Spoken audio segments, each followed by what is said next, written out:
Welcome, ladies and gentlemen, to a new episode of the X Button, Season 3, Episode 22. I'm one of your hosts, Alejandro. With me is someone that's highway through the danger zone. Oh, hey everybody, how's it going? Alejandro, I have to ask, why am I wearing sunglasses indoors? Because you're feeling cool. Because when you look this good, the sun is always shining. That's a good one. So anyway. Is it sunny right now at your 6 p.m.? It is actually sunny, yeah. Okay. It rained part of yesterday. So, sun's nice. It was like a balmy 72 degrees today. Ooh, that actually sounds perfect because it's the perfect cool hot. Like, it feels fresh. You can still wear shorts. Good, I tell you. Oh, it was nice. I'm jealous. If you right now, it's like we're in rainy but not quiet season. It's like we haven't had any rains. Weird usually around this time, if you remember other years, it's like I'm always like it's all rain. Usually I can hear it in the background where it's just yeah. Now this time is like all dry, but hey, it's still the summer, and you're back after your week off for not vacation this time. You went on work trip. Work trip. It acted kind of like a vacation. I didn't have to pay for food. I got to sit in a really nice, cool AC room the whole time. Mm-hmm.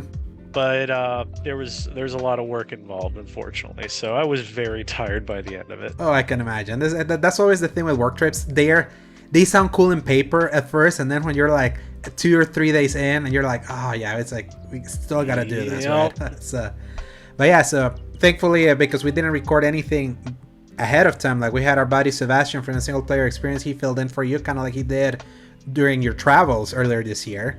So that episode is live, and he may or may not join us for this week's episode, because this is kind of like a quote-unquote special one, because we're back into the summer gaming announcement season, what we used to call E3. Yeah. So and we just finished like an hour ago watching Geoff Keighley's like summer Gamefest showcase.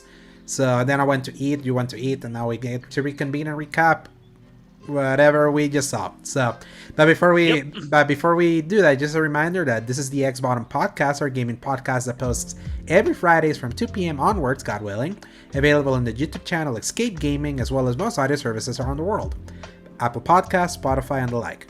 You can find links in the RSS feed at tinyurl.com/escapegaming. If you enjoy our show, give us a like and subscribe. So yeah, Paul, I managed to put our whole thing in a tiny URL, and it actually works.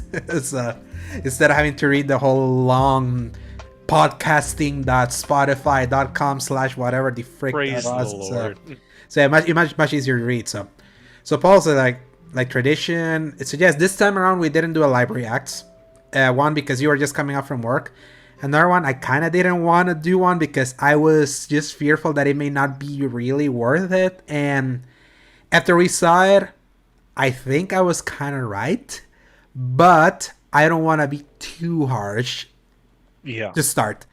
What do you think? If we review it, it's going to come out a little bit more, because I was partly driving for half of it, partly dealing with actual work at the same time, and just kind of looking over periodically at what the reveal was, what the gameplay kind of looked like, and just kind of like, cool, and then continued working. Yeah, it was it kind of like background noise almost. This wasn't like a showcase that, like, if I'm perfectly honest, I wasn't like 100% like tuned in, because I was kind of also playing Diablo 4 to the side. I had like both things running back to that, because I've kind of gotten into like a group of understanding what Geoff Keighley does with his game showcases, which are both a showcase and sometimes interviews. Is like there's weird pacing in like how he presents this stuff compared to the PlayStation showcase we saw 2 weeks ago. That was just like bang bang bang bang bang, trailer. It's like so quick and snappy and sometimes breathless. This one left you with a little too much time to breathe. But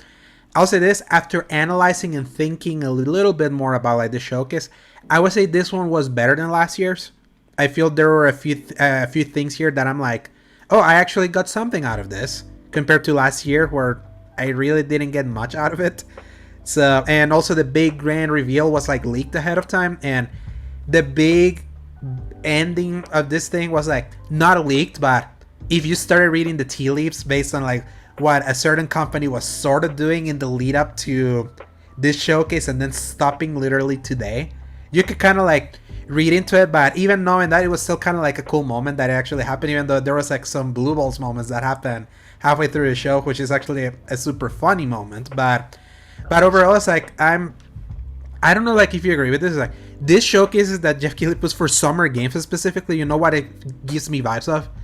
They give me leftover vibes of like, okay, these are like Keighley's like, these are games that we don't want any for sure, because around this time everyone else is doing their showcases, so right. It's like they give him like breadcrumbs, or he's picking up the trail of like an initial announcement that happened before him. So it's like not quite being kneecapped, but it's like the initial excitement of seeing a game for the first time is not there.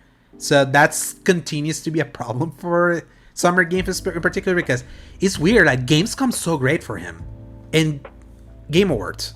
Like, whenever like it's like he feels like kills it. Yeah, he kills it then. And I wonder if Summer Games, he just puts it out to just kind of like get us all in the mood of like, it's time for the summer gaming announcement season, and he never gets like anything like a lot for his shows, but he has set up the showcase, especially when he started doing it in 2021, for like the one big thing at the end. 2021 was Elden Ring, 2022 was The Last of Us Part 1, and this year was Final Fantasy VII Rebirth, which we're gonna get to that whenever we get to that. And in 2021 and 2023, great reveals, even though those are games that were already announced. It was still like substantial looks, because we didn't get real substantial looks before that. Last year was like a big disappointment that was his last thing. Like, you don't end with a remake of like a 9-year-old game without anything else. But there are a few breadcrumbs here and there. But overall, what do you think? Like, before we start like going through some of the things. I think if we had to put it on like an A to F ranking, I gotta say it's probably a B. As a B? Like, yeah, it's like a low B for me. Because while a lot of it was a struggle, I think the fact that it's 2 hours, I kind of set my expectations to be like, okay, I've never had more than like 5 games I've been really interested in on anything. When you spread that out, it's just going to add more stuff that I'm not interested in, but that's not necessarily against them. It just means that that's not my thing. Because if you're like a mobile gamer, if you're a PC gamer, there's a lot of stuff that jack of all you'd trades probably here. Be going nuts for right now. Yeah. And sure enough, you and I had a few that like we either didn't expect, we saw more of a game that we already liked, or we got release dates for something, and overall it's like that's all you can really ask for with this. Yeah, and that's the key, is that at the very least around this time, I actually got that from some of the games that I was already excited about, and we're gonna read those that I'll call out, which were the ones I was already in, so I got to see more of it. So let's just start. And to me, it was like a C+, that its ending bumped it up to like a B-. There's just kind of like, at least it got stronger as it went along. But early on, I was like, oh no. I was like literally I didn't end up typing in our chat that we had with our buddy Sebastion, that I was like, if this is how Summer Games is gonna feel like, Geoff Keighley should just pack it up for like this specific showcase for the summer, and let just the other ones do the showcase, and make sure that he has play dates, which is where what games media and enthusiasts go try the games, be like the best it can be, and not try to do like a showcase, because it wasn't showing anything substantial. And before I wrote that, we got like a big release date, so I was like, delete. So, but yeah, it started like with quite a surprise, quote unquote, but this was actually leaked by Tom Henderson last year. This was a new Prince of Persia game from Ubisoft called Prince of Persia: The Lost Crown. It's the first 2D side-scroller Prince of Persia since like the HD kind of like remake of the original Prince of Persia that was on 360 back in the day. And from what I read, it's like this is basically a Prince of Persia like turned into like a Metroidvania, and that's like, you give me one of my favorite franchises from the PS2 era, put it in a Metroidvania. That's actually pretty cool, especially since I don't know when the Prince of Persia remake from Sands of Time is actually gonna come out, if it ever comes out. It's like that thing's 3 years delayed from when it was supposed to come out now. I'll be honest, I completely forgot that it was announced. This is a separate thing. Yeah. I thought this was the remake for the longest time, and I just thought they were calling it something different and had a whole new character design, which I feel like looks sick. It's different. It's definitely like moving away from like the usual Prince of Persia Sands of Time aesthetic, which I think it's right now, because Prince of Persia as a franchise has just been so dormant. The last game came out in 2010, Forgotten Sands, which was the game. It needs to completely revamp itself. But this also looks like it gives me the Rayman Origins, Rayman Legends vibe, which is exactly what they need to revamp that IP. And the most important thing, a Ubisoft game that's not a service game. That's probably like the big shocker itself. And they're gonna be showing more of this game at the Ubisoft Showcase on Monday. So I'll gladly see more of it based on whatever else it is. So I thought that was a strong start. And then to me, like, it was followed up by Mortal Kombat 1. It's so funny that they gave me this right out of the gate because we didn't do what we've been playing, but I just recently finished replaying every single NetherRealm fighting game that came out since like 2011. So Mortal Kombat 9, Injustice Gods Among Us, Mortal Kombat X, Injustice 2, and Mortal Kombat 11. So, and recently we've been playing Street Fighter 6. Really excellent game, but I lean more the Mortal Kombat side specifically for story mode. Like, mechanically, Street Fighter 6 is much superior than Mortal Kombat. However, some of the things that I was looking from in Mortal Kombat 1, I'm getting a lot of Marvel vs. Capcom / Street Fighter energy with the quicker animation, the seeing a little bit of like what the cameo tag teams are gonna be. Like, you get like a cameo tag team in the middle of your combo. They were showing a little bit of that. Plus the tried and true like high quality graphics and the super violent things. But the thing is that didn't startle me because it's just as violent as MK11. So it was like just it was just more of that. And I know that the story modes are not gonna be as violent as just playing that game like normally, where that's where you do the fatalities. Right. You don't do fatalities in the story mode. And the thing that I'm curious more than anything is the fact that this is an actual timeline reboot after the ending of MK11. That MK9 from 2011 was kind of like not a reboot, but like a canonical restart that took you back to the story that was never told in the original Mortal Kombat 1, 2, and 3. It was like, it was just implied in text and like what you read in the manual back in like the Super Nintendo or the arcade, and kind of like the character bios. That was like the first time seeing a version of that story play out like in actual storytelling. And like what NetherRealm does really well, which is like making you play through every character in a way that actually makes sense in a narrative that just keeps developing. That's the one thing that I missed playing in Street Fighter 6. I was like, I like World Tour, like their World Tour mode, because it's like you're creating your character, you're like exploring and all that, and you're actually meeting the characters from Street Fighter, and you're like they teach you their moves, so that's kind of like how you're doing. But to me personally, I prefer something more simple. It's just one story that eventually you get to swap out from the characters. So that's kind of like my vibe, and this is still coming on September 19th, which another game also was announced for September 19th later this year. So it's like did actually got a lot of pop from the crowd over at Summer Games because Mortal Kombat is just that big. So any thoughts on it? Because I know you have problems with with how violent it sometimes is, but how did this look for you?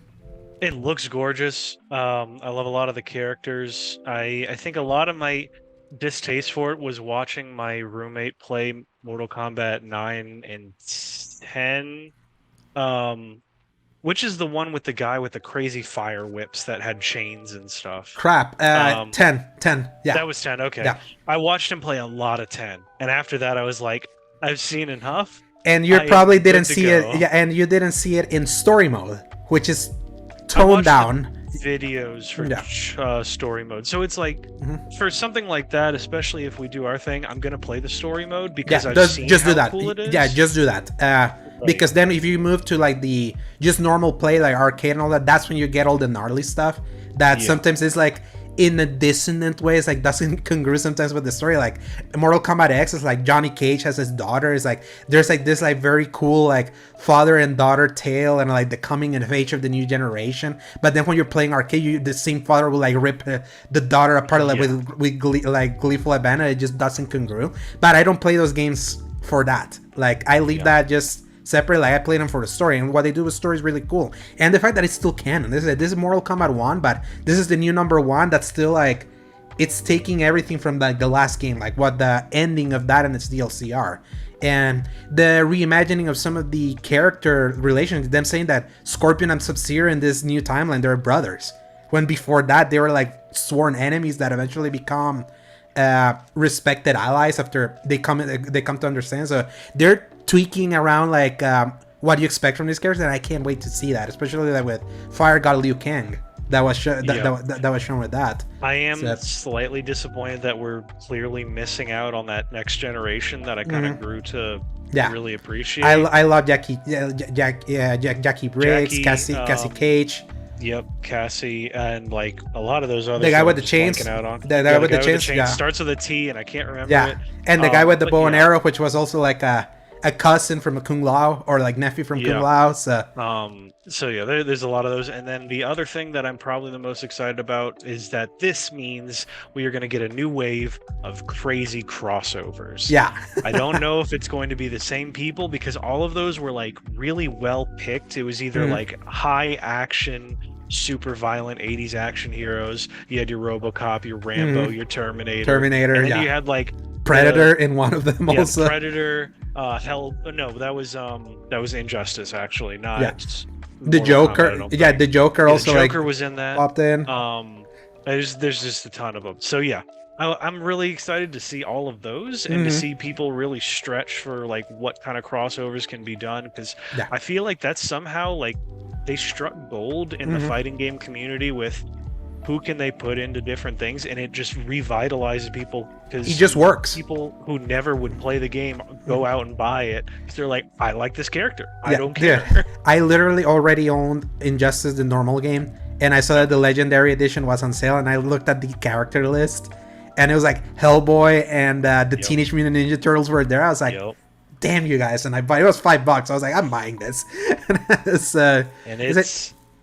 It's crazy what they do, basically. So, apparently, like, and they announced that Jean-Claude Van Damme is like in this game, but it's like they're using him as Johnny Cage, so he's gonna be the actor portraying a skin over him, like they have an actual movie Jean-Claude Van Damme version. Yeah, because Johnny Cage, I don't think looks like him normally.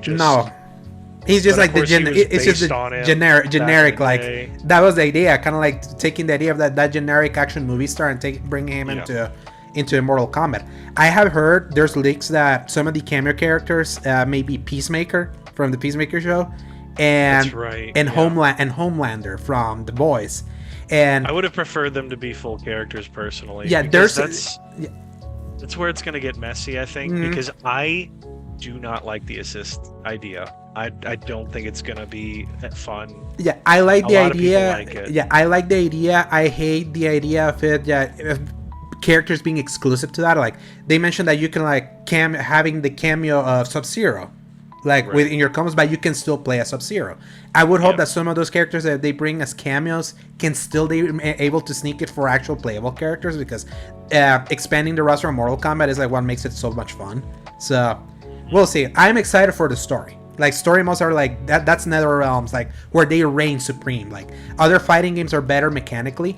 I'm interested to see like how this plays mechanically, because the Mortal Kombat mechanically has gotten better and better with the new ones. Like I tell you, like I've never seen like a fighting studio like get so much better in every single entry. Like from Mortal Kombat to Injustice, it was like, man, Injustice is so much better. And then getting to Mortal Kombat X, is like, holy crap, this is even better than Injustice. And then Injustice 2 was like, crap, this is now even better than Mortal Kombat X. And then getting to MK11, I was like, this feels like the perfect like synergy of like their evolution. So I know they have kept getting better, because they used to be bad at fighting at fighting engines. There was a point where Mortal Kombat lost all respect when it went full 3D, kind of like Soul Calibur. That's when like Mortal Kombat lost a lot of respect. So that's coming on September 19, and I can't wait.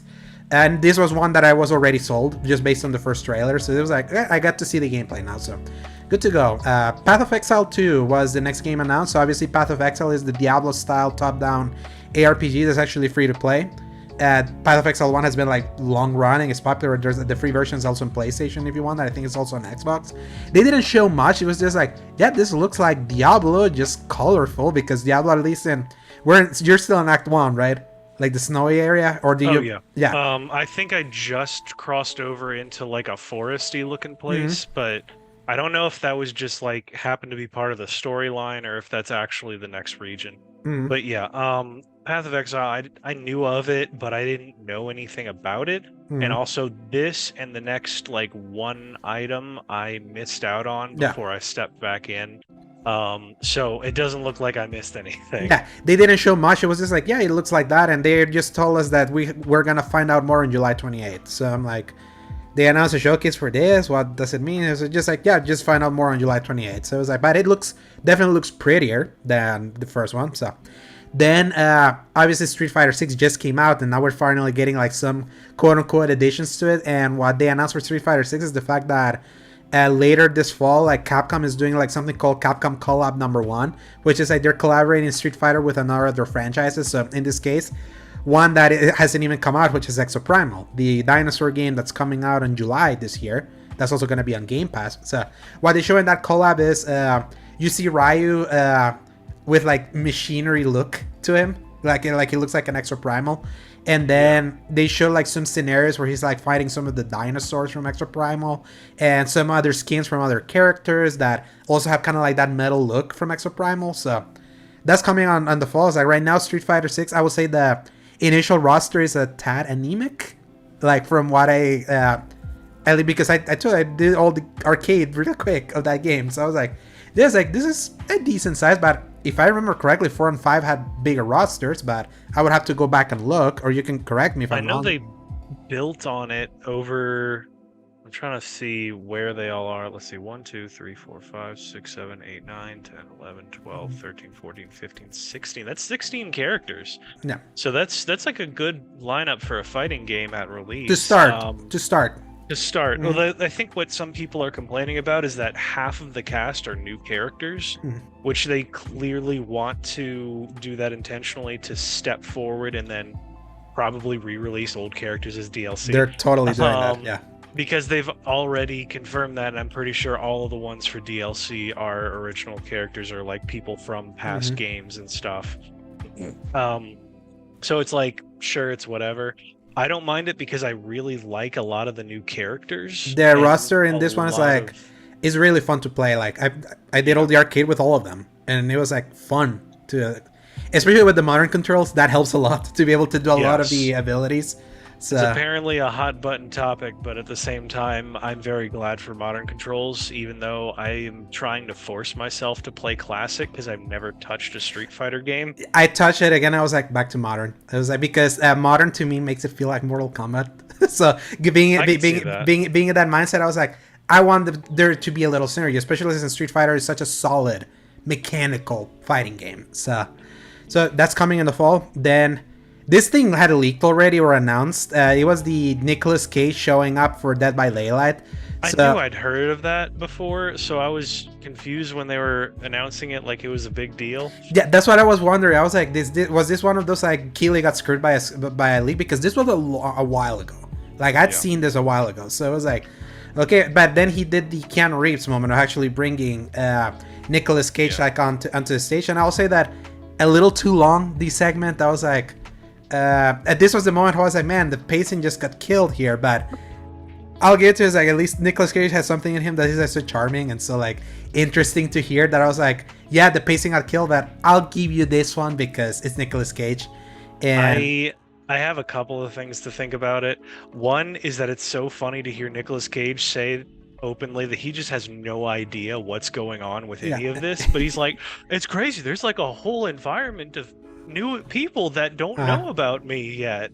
I know. He's like, I want to learn about that. I was like, you're so adorable, I know. Cage. It kind of reminded me of like when like Lena Headey, I think, and Sean Bean were talking about that Kingsglaive Kingsglaive movie. And they were just like, I didn't know this existed, but this is really fun. I get to sit around in the AC all day. I was like, you're just so adorable, Sean Bean. Yes, please. Yeah. The second thing is that we missed an opportunity for Nicolas Cage to be one of the villains. Yeah. Oh man. Just imagine being chased by Nicolas Cage. That would have been so hilarious. Funny. But the only thing, they could save this if they make the next villain Shia LaBeouf. Oh man, that would be so funny if they do that. It's really, if they're going as far as making the big headliner just Nicolas Cage. Which the big thing that they explained that this is gonna be Nicolas Cage playing himself, thinking he's going to a movie set. I think that was at least it helped massage a little bit that this is not a surprise and that it's coming out on July 25th. I don't think that was announced before, so again, not a surprise. But it's kind of like the theme with a lot of Summer Game Fest as a whole, like with the showcase, that it's like you're getting breadcrumbs of things that you already know, or you're just kind of like filling in the blanks, which can be exciting, I know, because you're getting a little bit more detail, but also not as exciting as an actual new announcement. Like The next one, Witchfire. This is a game that Keighley has been showing like forever. We saw it last year. At the very least, this time, gameplay-wise, I think we saw exactly the same amount we saw last time, but now we have a date for the early access launch on PC, which is September 20.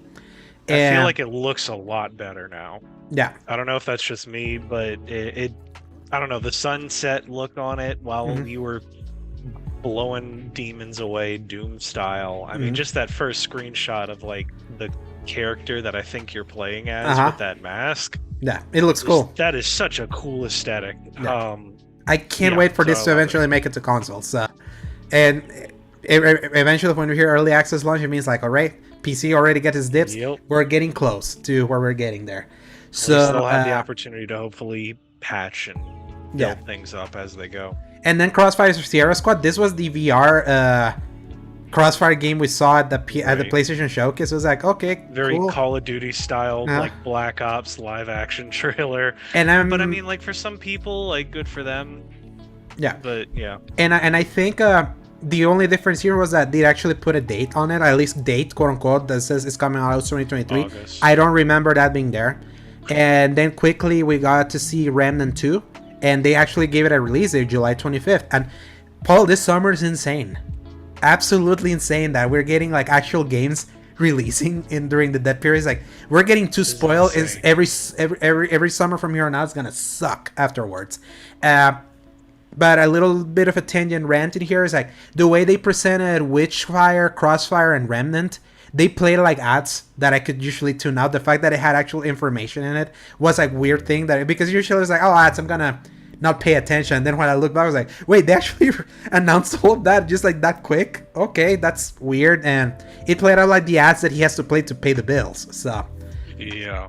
So yeah, it was weird, but I guess good for them. Yeah, and at least it comes with the info. Now we know when that game's coming. And that was Remnant was just announced last December. That's cool. We got the announcement, the first ever announcement last December, and now it's coming out in July. More short release periods, people, please. More of that. I'm loving it. So, please. And then Keighley made a big deal about this. You've never seen this game, this classic franchise in this way before, or something like that. And it's basically 2D, a return to 2D Sonic. And I'll say 2D Sonic is where that franchise is always good. 3D is where it's always bad, with the exception of Frontiers last year. The art style's cool. It was like, I was like, that's actually really, it's like it's keeping, if you look at how it actually looks in 2D and seeing the 3D version of it, it's like they're putting some work into that, and that's actually coming out later this fall. They didn't give it a date. This is one that I was like, I enjoyed. Being clear, I enjoyed Frontiers because it surprised me, because I was getting ready to clown on Sonic fans again for another 3D, and that turned out to be an actually good one. Obviously not the best game, but it's like an actual good Sonic game for 20. When you eat crap for 20 years and you eat one that's not crap, that's gonna be like a massive win for a perpetual losers that is the Sonic fan base. So, but 2D's good. Like Sonic Mania was good, and I hope this one's good too. So that's coming on for fall. You're not a Sonic fan, it's one of those. I'm glad it exists. Not gonna buy it probably unless it's just a really low sale one day. And I mean, I literally have Sonic Mania and I have zero desire to go play it. So it's just not my thing, I think. Yeah, I would say like if you ever get it on sale for the Switch for like handheld, it plays better there than like on a big screen. So I can believe that. Yeah. So then Honkai Star Rail was the next game. This is another of those the Genshin Impact company. This is like the RPG. So this was announced to come exclusively to PlayStation 5 later this year. Like the entire Genshin Impact universe and all these offshoots are like such snoozes for me, but it has its fans. I get so many of their ads on YouTube videos that I understand too much about that universe because of them. It's like, it's cool that they're adding like a sci-fi spin on it. It's almost turning it into Star Ocean. Yeah. Which, if you remember that was some good times. Oh yes, Star Ocean's great. It's also, I think I've just decided that anything that looks too anime is not going to be good enough of a game to play. Why? It hurts me to say that. But why? Like, why? What makes you say that? It feels like every time we try to get one, it just does not grab me the way I feel like I want it to. it looks so good. They figured out this perfect blend of 3D to make it look Mm-hmm. like 2D.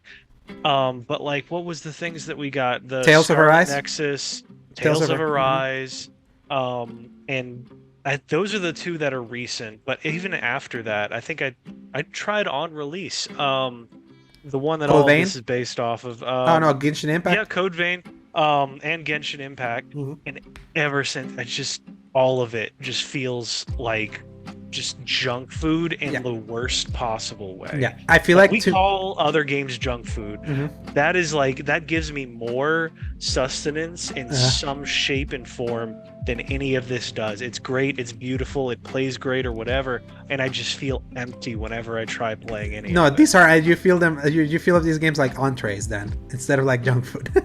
It's entrees are not meant to sustain you. Or appetizers appetizers. is the correct word for that. Entree is the main course. Oh, okay. So yeah, these would be like appetizers. You kind of play that Mm. to cleanse your palate before you get something real. Yeah, and to me, like I want like an actual full-on DMC game in that art style. I feel that's like those are the ones I that I would take actually that want. in That a heartbeat, yeah, because actually. we haven't actually got like a full DMC.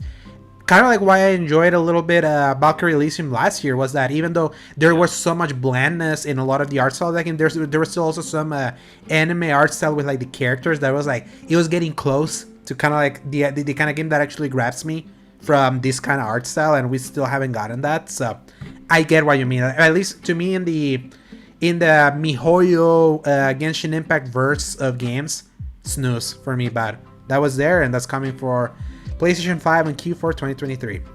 Lies of P once again showing at a Geoff Keighley joint. This was. Yeah, you were upset that Geppetto was Cuff, or like a version of Cuff from Yeah, Forspoken in this not thing. Geppetto, Jiminy. Jiminy. Yeah, Geppetto is the one that created Yeah, Pinocchio. But Jiminy Cricket. Yeah, Jiminy Cricket. Yeah. because it just it's funny because everything else I was about to start commenting, going like, man, this looks really good. I really hope that we get some actual like day and date. It's like right on the verge of being an aesthetic that I don't normally like, but this seems really cool. And especially realizing really, that but it's I mean, don't you like Bloodborne? Because it's very like. no, I do. I don't like the. I want you to look at the pre-order bonuses. Okay, let me see. Oh no. Yeah. Yeah. So I'm saving there's this. like, I'm saving this image for that. We're gonna overlay it.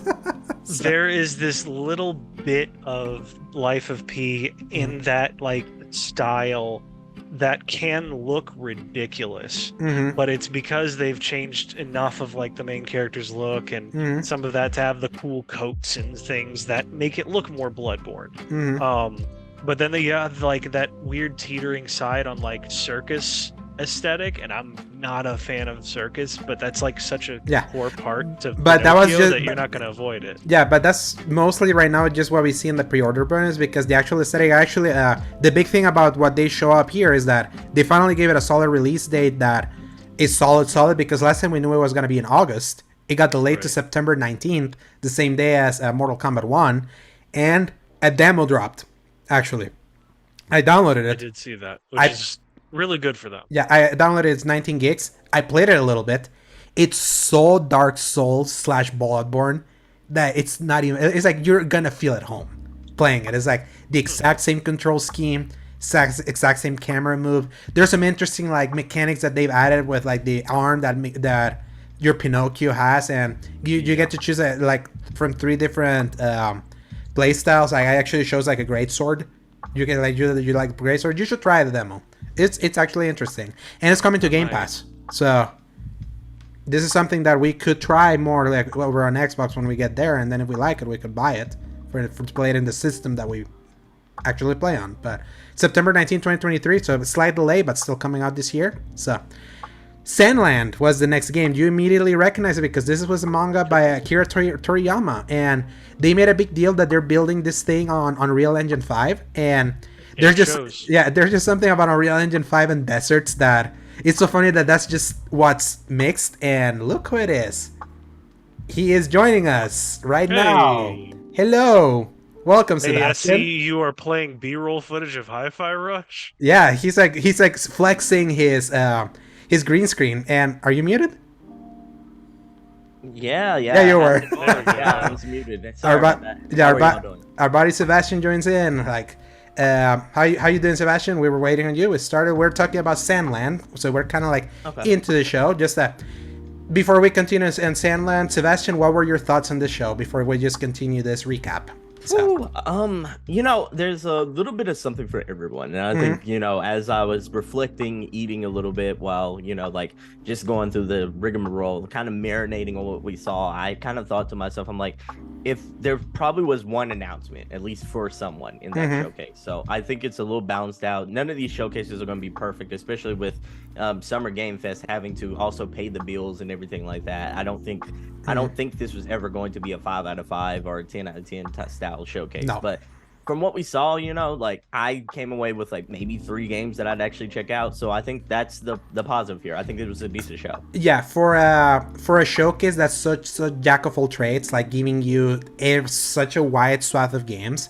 If you can walk out of it with at least 3 games, it's not wasted time. That's it. That's usually Adam Boyce, who works now at over at Iron Galaxy. I used to run PlayStation third-party relations and was in charge of the showcases we got from like 2013 to 2016. That was what he always said, that we're always gonna stuff these shows with so many different games.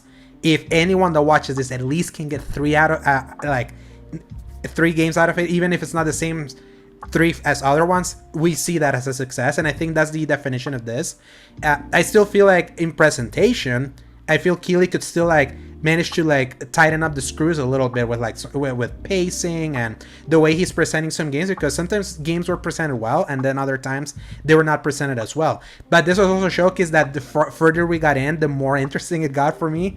We got like the bigger stuff, but early on it was like, especially for me after Mortal Kombat 1, it got iffy a little bit. But right now that we're going with Paul, it's like, yeah, it's like there was more here now, that like an analysis than initially giving credit for. But he definitely ended it strong. We were just talking about Sandland, the Akira Toriyama manga that's running on Unreal Engine 5 and all that. So Paul was the one that identified it at first. Like he was the first that said Sandland. I was like, because immediately the first thing that I saw was like, Akira Toriyama, like, what is this? I thought it was like a new thing, but no, it's an adaptation of the thing. Does it look cool to you? I'm sort of mixed on it. I think like I'm expecting it to be kind of like middle of the road kind of a game, because like while I think like there are some really cool things that they can do with that IP, it's like it's a desert-based setting game, and I think like a lot of that means like the environments are going to kind of look stale and look kind of samey and everything like that. It's hard to, when you're like atmospheres in the desert, it's kind of hard to more as far as like locales and all that kind of stuff. So I think that might be to its detriment a little bit. But other than that, I'm hopeful for it. I don't think we've ever gotten to like a stellar, like amazing Dragon Ball Z game, to be honest. So I'm like, I'm hoping that maybe this could be the exception of like his IPs in video games. Yeah. So Paul, like since you identified Sandland, like elevator pitch, what is Sandland? Like what is the or you don't? No idea. You have no idea. So you just knew about it? I know it exists because I've seen the characters. I saw that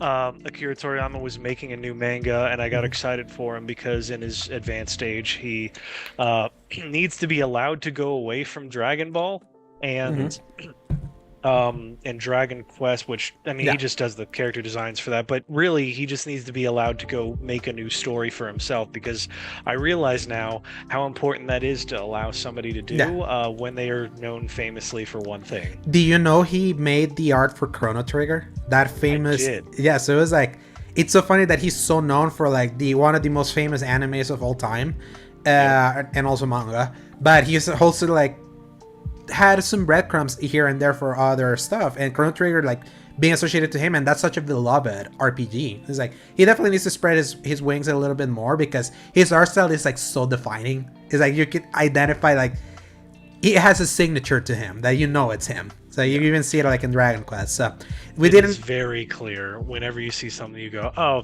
I know who made that. Yeah. So we didn't get a release window or anything. It was just like, oh yeah, this is Sandland is coming to PS5, Series X and S, and PS4. It's so funny that we're still getting PS4 games, but Xbox One has been like finally kicked to the curb.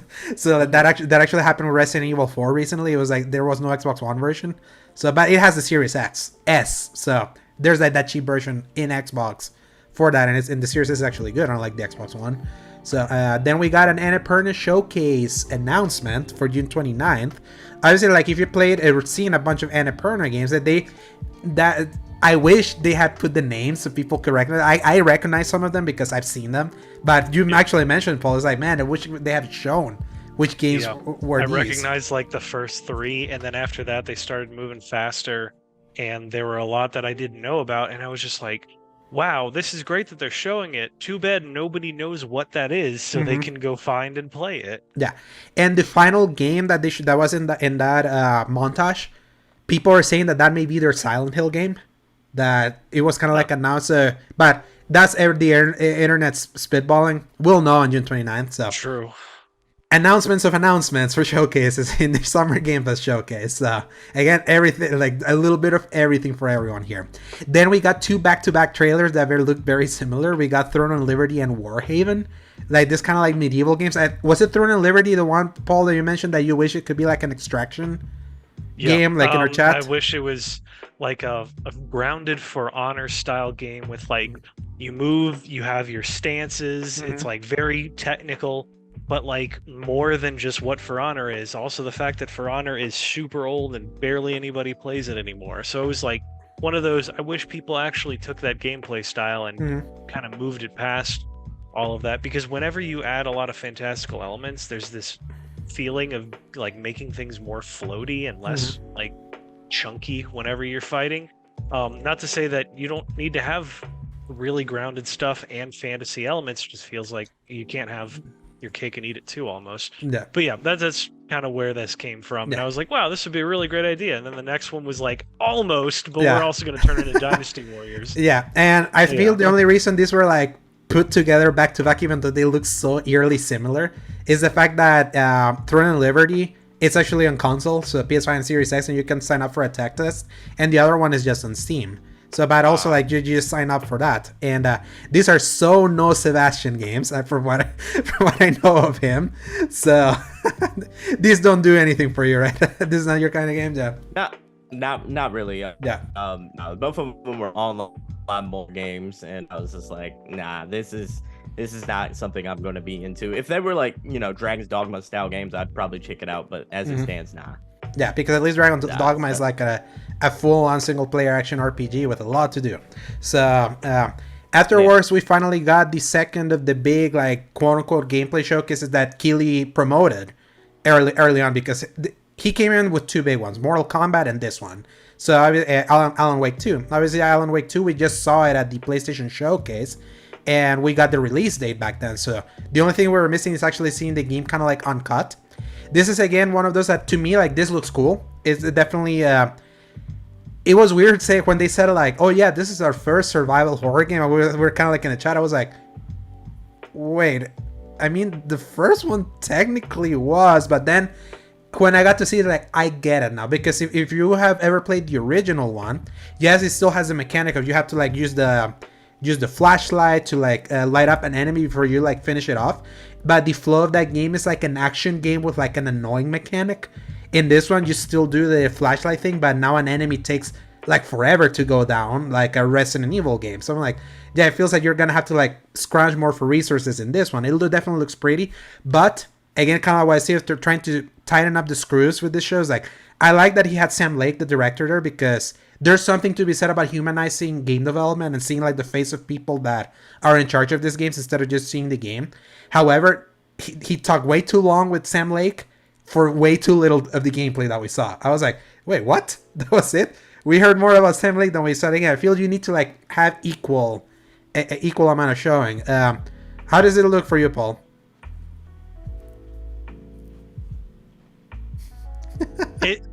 It looks all right. It kind of just felt like the same thing that we already saw, and I didn't really get much more. I also was working pretty heavily, so I wasn't able to really focus on this one, and I completely tuned out the discussion that they had. So that's how much I kind of cared about that whole live action portion. But at least like the screenshots look nice. Yeah, again, it's like you gotta like tighten up. Like, I don't care about developers talking, but at least make sure the developers know what they want to say. Like, we're an ADD generation, unfortunately. That's just the fact. Like, just tighten it up more. Like, give developers screen time. In fact, like, if you go back to some of these showcases from Sony from like 2020 and 2021, if you remember, sometimes they will have some of the developers speak briefly. Hi, I'm from here. I'm going to introduce you our new game of this. It's just something. So enjoy. So at least you know who's doing it, and then you saw the game.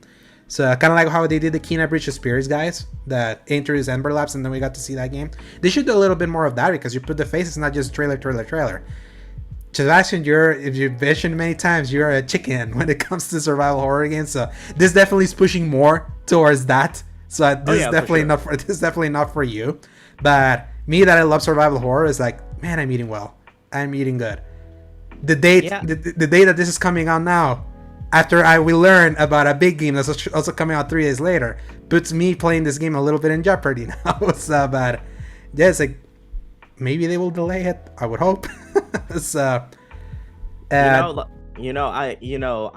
what strikes me is like how similar it kind of reminds me of the RE engine, though. Like, as someone who just recently was playing RE4, and I was thinking to myself, I'm like, I can see the similarities there. And I think that the big takeaway is just like, it's crazy how much influence the RE engine has had on a lot of these other games now. And I think that's cool. That's really cool.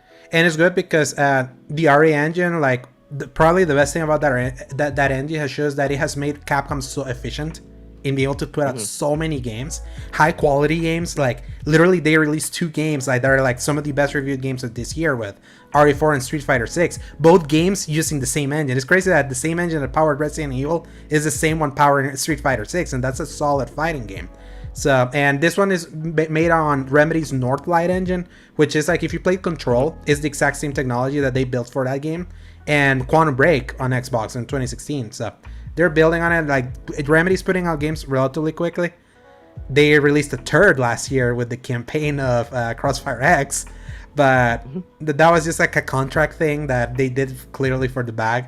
But in their games that they always release, they were usually pretty good. So I'm hoping for the best for this one. So, but this one was like, they needed to better present this game if they're gonna show the gameplay here. Afterwards, they showed the Warhammer Space Marine 2, which Keighley had already announced in one of his previous showcases before. I think the 2021 Game Awards, that's when this game showed up. They basically announced that there's a co-op campaign for 3 players. It looks so much like Gears of War. So it's like, anyone that loved Gears of War co-op, maybe this was gonna give their fill while we wait for whatever Gears of War does. I'd really like to check it out, because I heard such good things about Space Marine 1. And I just never got an opportunity to play it until it was like well past the opportunity. Yeah, it came out on 360 if I remember. So it was like a long time ago. It was during the Gears of War days. That's how crazy it was. Yeah. So then Warhammer's becoming one of the biggest, like, most slept on like series right now. I think like a lot of people say it's consistently like good games and such like that constantly keep improving on one another. So I'm eager to see where they go in the future. Not necessarily like make me super excited, but I want the best for that franchise. Yeah, and Henry Cavill is executive producing an actual TV show for Warhammer now. So oh my gosh, of course he is. Yeah, I mean he left Witcher to play Superman again before he was told he was not going to play Superman anymore. So now he is like going into the next big gaming thing that he's definitely gonna. He constantly talks about Warhammer in all of his interviews, so it's so funny to hear him just immediately change any conversation into that, where they're like, oh, what is one interest that you would like to talk about right now? And like that poor interviewer doesn't realize it, and he immediately just goes Warhammer 40,000. And there was like another co-star or something was like,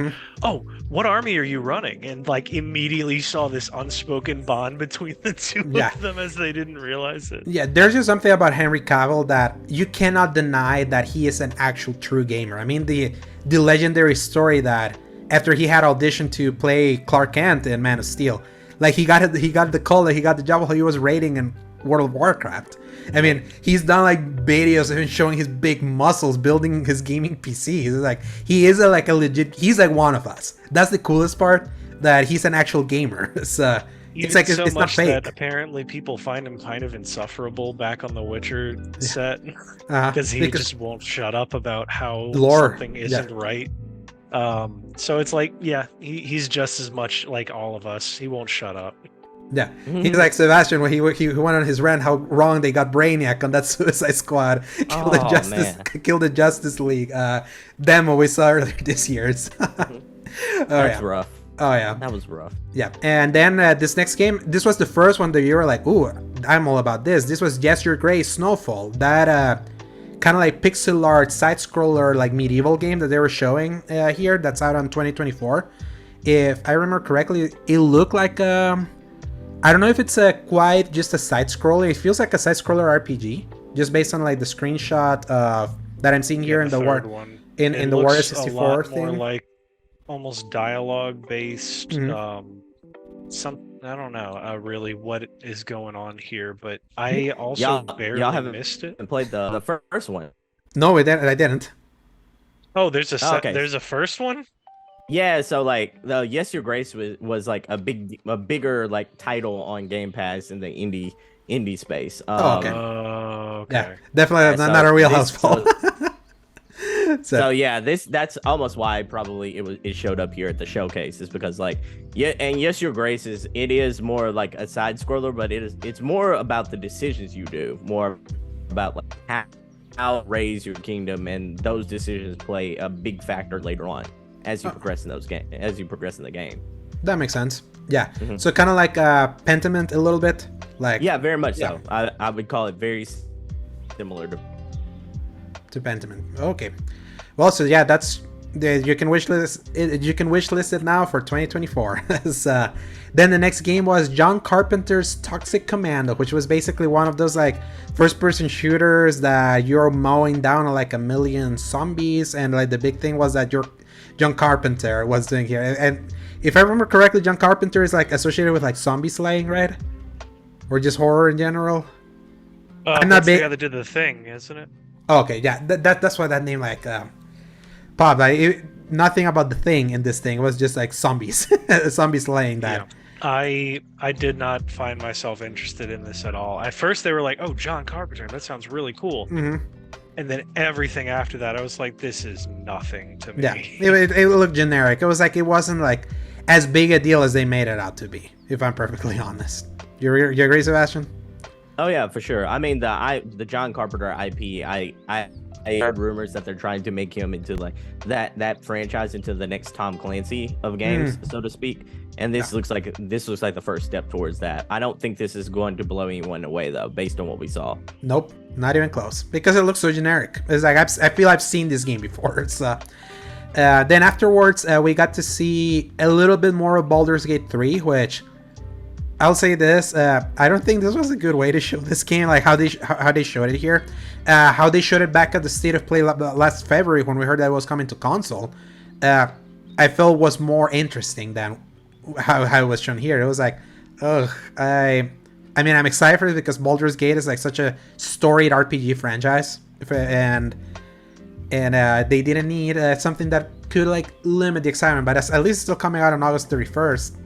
6 days before Starfield, so pick your poison. You got your fantasy or you got your spacefaring thing. So I think it is an unfortunate method, but it almost makes sense if you think about it, because Baldur's Gate is not as much known for its combat. It's all about the extremely deep role playing and dialogue, which is like some of the most robust I've ever seen, with the ability to pick such obscure choices. It's like if you think about back how New Vegas used to be, how like you could just pick the dumbest options, the craziest options, and all of them are like actually viable. Just watching a couple hours of Baldur's Gate 3 once made me go, wait, you can choose that? You can do this? You can meet this character and just decide to kill them for some reason and just go away from any of their plot points? Just that whole thing. So I almost see why they're like, oh, look at how cool this dialogue is going to be because we got this really big name actor for this person.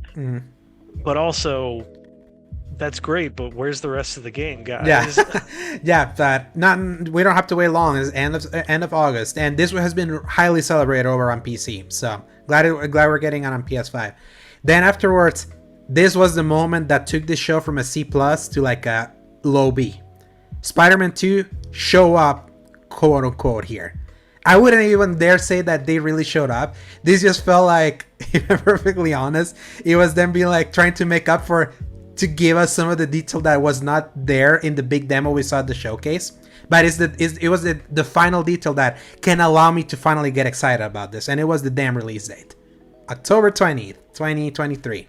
A month later than people expected, and we had heard from actor Tony Todd that he had been told that apparently they were going to start doing the PR cycle for this game starting on August in the lead up to this game. So usually you do that when you're getting close to release, unless you just want to have like a 2-month PR cycle for this thing, which, I mean, it's Spider-Man. You can make as much or as little PR as you want to do. It's freaking Spider-Man. It's the best-selling PlayStation 4 exclusive ever, like single exclusive ever. So you don't need to sell it much. But I did like to finally see what an idea of like what Venom would look like in the art concept. I get extra excited at the voice of Candyman and Zoom coming out of that character. It's so cool. But I'm just excited that it's actually coming on October 20th. This is what I was mentioning, that I feel bad for Alan Wake 2 because that game comes out 3 days before. So I'm like, man, they're juggling, because I think I'm going to be reviewing Assassin's Creed Mirage that comes out a week before this. So I'm going to be like the clown juggling the balls. Here, so October 20th. You perfect time to release it, Paul. Would you have wanted earlier, later? I think this is perfect. Because it's not making me wait till November and December, so I get a little bit of that holiday time to play Spider-Man. But it's not too early in that I'm still going to be dealing with Final Fantasy 16 and everything else. Well, you feel it? You feel you're going to see Bill dealing with Final Fantasy 16? I was going to say, I'm realizing, because that's June into July, and then we're going to basically have most of July and August without things that I'm really interested in, not like top 10 levels.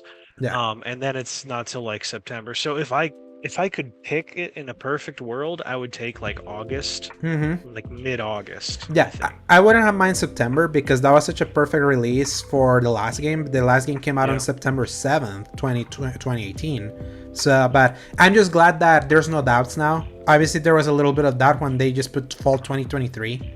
It's like, man, imagine if they had put this release, like if they were ready. This was just 2 weeks ago. They literally just saved it for this show. I'm like, you should have kept the release date for that, because that would have at least made everyone feel a little better about that solid showcase that was a PlayStation showcase. Like, that PlayStation showcase was not as bad, especially not more than that. I'm really like analyzing everything we got from that one. It's not as bad as people made it out to be. Like, in general, like with everything you got, obviously just from a first party perspective, it was not good, but I'm glad it's finally out there, October 20th. I'm excited that I get to play Starfield now with longer time. I will give it that, because everything that they've told me about Starfield makes me want to play it, because they were all like, it's going to be Fallout in space, and I went, that sounds amazing. Yeah, imagine if we had to juggle that and Spider-Man at the same time, because a lot of people were thinking it was going to come out on September 8th. Do you hear anything when I asked you, Sebastion? This was like the big thing for you before you cut out. No, I didn't hear anything. All I heard was like, next up is Spider-Man, and then I was like, what? Yeah. That was perfect. Expertise? Yeah. What? No, I was saying, it's like, obviously Spider-Man didn't show here. This felt more like just an addendum to what we saw 2 weeks ago. And I feel like if we had, like, they knew this release date 2 weeks ago. They didn't just figure this out. Yeah, like they totally saved it for here, and obviously because Geoff Keighley has like some big eyeballs also, so probably that's why they did it. But I'm glad it's coming out on October 20th. We know, like, there's no doubt now. When Insomniac announces a release date, it hits. They're like one of the few ones that I don't doubt them at all when they finally like put the fork in. Like every single game that they've announced this generation has come out like that. So the concept art of Venom, you're hearing the voice of Zoom coming out from how that Venom's gonna look is gonna be so cool. That's what I was telling Paul. So hindsight being 2020, I think this was actually a smart move by PlayStation. I mean, this keeps Spider-Man on everyone's lips, like throughout the conversation. I'm like, I know it kind of sucked initially not to get that release date there, but I'm like, you want to keep something SEO heavy, and this is a good way to do it. Yeah, again, it's like they intentionally heard your showcase. I mean, it's a showcase that we're ready. It's like I was telling Paul, like the more I think about it, it's not as bad as people made it seem. Like not even close. In fact, I would argue it was better than this one, if I'm perfectly honest. Like, and like kind of like pound for pound, but this one definitely has some big eyeballs because like Keighley really has managed to get a big reach, and at least now we know. It's like now I can get hyped. Now I can start planning my my replays for 2018 and Miles Morales, and now I can start planning our single player experience episode. Sebastion, we were talking about that for 2023. So this next game, I would say like the showcase started getting a little bit more fun around this time, like after we got Spider-Man, because it was like, yes, something substantial. I wanted that. I'm glad I get to be excited about that. Then we got Pal World, which gets early access in 2024. This is still like the craziest product to ever exist that is still being allowed to exist. Like they're really like tempting the fates of Nintendo's litigious lawyers here. It's like just a Pikachu lookalike with like a machine gun, like all these Pokemon lookalikes like with guns. It's like, it's God bless whoever is like insane. It was insane enough to like pursue this, and I mean it's coming out in early access whenever. I can't wait for the full game to come out of this just to see what happens, because it's so funny that it still exists and they're allowing it to be showcased in such a big stage. So this is a good thing though. I mean, like low key, like Pokemon can't be the only thing to thrive in that space, and since we don't have like Yokai Watch anymore, I mean we're starting to slowly see like other competitors enter the marketplace, and I'm like, just like we said with the big three, like competition makes all three of them better. I'm like, we need something to be in that competitive landscape for Pokemon, and nothing's showed up so far. So I'm glad we're getting games like this and Cassette Beast to kind of take over that mantle to actually challenge them a little bit. Yeah, and in this case, like this is not even really close analogy of Pokemon. It's just basically looking like it while being its own thing. So maybe that's what's helping. If it was still like a Pokemon style training, capturing these animals and all that, maybe that's when that banhammer would come in. But the fact that it's the thing with guns, like, it's funny.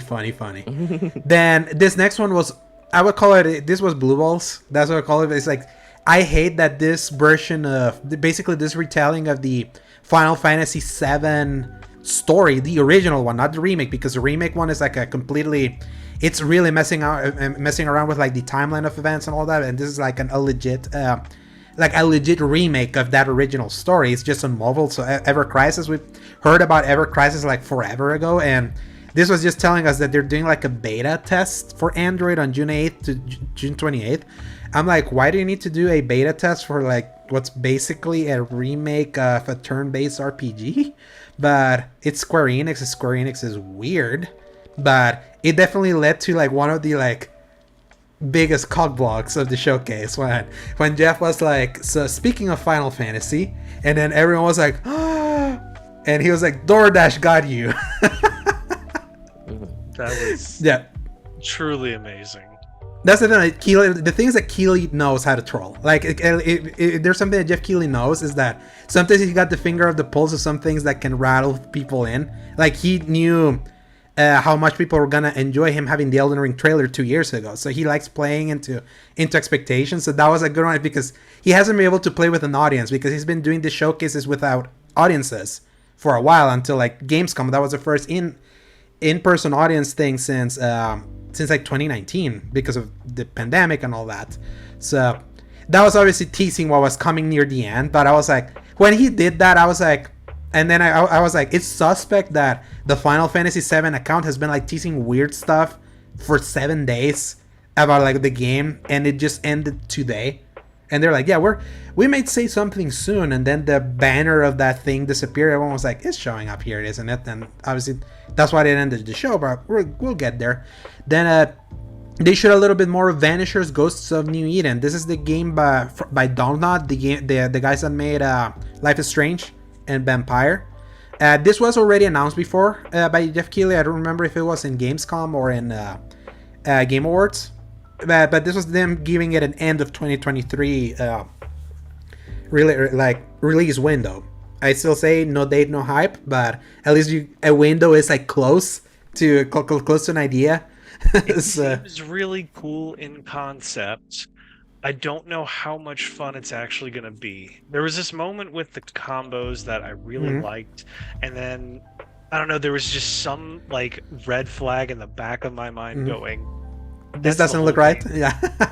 That's going to be it. Like that's the only thing you're going to be able to do, because it's like they're trying to do God of War, but they're going to, what happens with every copy of a really good idea, they take all of the extra stuff that makes it really great out, and it just feels more bare bones, like Immortals Phoenix Rising compared to Breath of the Wild, for instance. Like you lose a lot of what makes it good. So I think some people are going to really like this. I think I don't know if I'm going to enjoy it though. Yeah, I feel like the strength of Donut is story. They're great at storytelling. Life is Strange 1 was that was a big thing of that one, especially with Life is Strange 2. Even Vampire, which had more mechanical stuff to it, but it was the story and role playing that made that game more than anything else. So if that is strong, maybe they can carry they're trying to do a more like active game than you usually would expect from Donut. So how does this look for you, for Sebastion? You're muted. My dog was barking, so I was like, man, that's why I was trying to make sure I didn't get the noise in. Yeah, but I mean, it looks okay. It's one of those things to where I'm like, is this something that I think is going to break the mold and break the internet? Not necessarily, but I think like, you know, it could come out and be middle of the road decent, and I think that's as best as it can hope for, if I'm being honest. Yeah, and that's Donut. That's usually Donut. So it's like, as long as the story is good, if anything else around it manages to be better than decent for them, that would be a win, because they're not the guys you go for like solid gameplay or solid everything else. I would say visually it definitely looks better than a lot of their games. At least they got going that going for it. But again, no date, no hype for that one for me, but at least there's a window. So then this next one was Like a Dragon Gaiden or Gaiden, I don't know, like, so it was like the man who erased his name. So I'm really confused about what's happening with like the Yakuza series right now, especially because we went from like Yakuza Like a Dragon in 2020 to then like them just co-opting the Like a Dragon thing. Earlier this year, was it Like a Dragon Ishin that came out? The one that was like on samurais. Yeah, so and that one wasn't quite Like a Dragon, right? It was like no, that was still a brawler. It's just set in like ancient times. Yeah, exactly. So and this definitely seemed like a brawler too. Like old Yakuza, based on what we were seeing, with the art style and visual style of like Judgment, which was like the more higher quality Yakuza, and this definitely had a release in November 9th, 2023. But the Yakuza series outside of Like a Dragon, which is the one that I actually played the most because it felt like a clean break, and even then I still didn't finish it. We talked about it, Sebastion. It's like Yakuza is such a mess right now that I don't know if this is something that I could jump into. What is it? But it's definitely one of Sega's biggest things. Like, they hit gold with this and Persona. So yeah. It seems like a lot of the characters from Like a Dragon are also in this, just different versions of those characters. So like more serious. Well, I don't know. None of the Yakuza games are quite super serious, but yeah, it's almost like, you know how you described like Zelda being like, hey, these are the same characters, but they're also different dimensions of basically different versions. Like an alternate universe style of character. It kind of feels like that, yeah. Oh, okay, that makes sense. Does this do anything for you, Paul? Yeah. No. Moving on. No, I really like. I want to like the Yakuza series so badly, and then everyone's like, bro, this scene goes so crazy, and it's either the most Looney Tunes nonsense you've ever seen, or it's just two guys talking to each other, and there's no in between. And I want to so badly, but it's like Metal Gear Solid's cutscenes without the Metal Gear, the Kojima charm. Yeah, sure. I don't even know what it's missing. By the way, did I just miss? Kojima didn't show up in this thing. That was an actual surprise. A pleasant one, I'll say this. I'm kind of surprised, honestly. I would have thought that he would be backstage, just ready to show 2 minutes Geoff of a nice little shoulder massage. Like, it's okay, buddy. I'll take the next one. Yeah.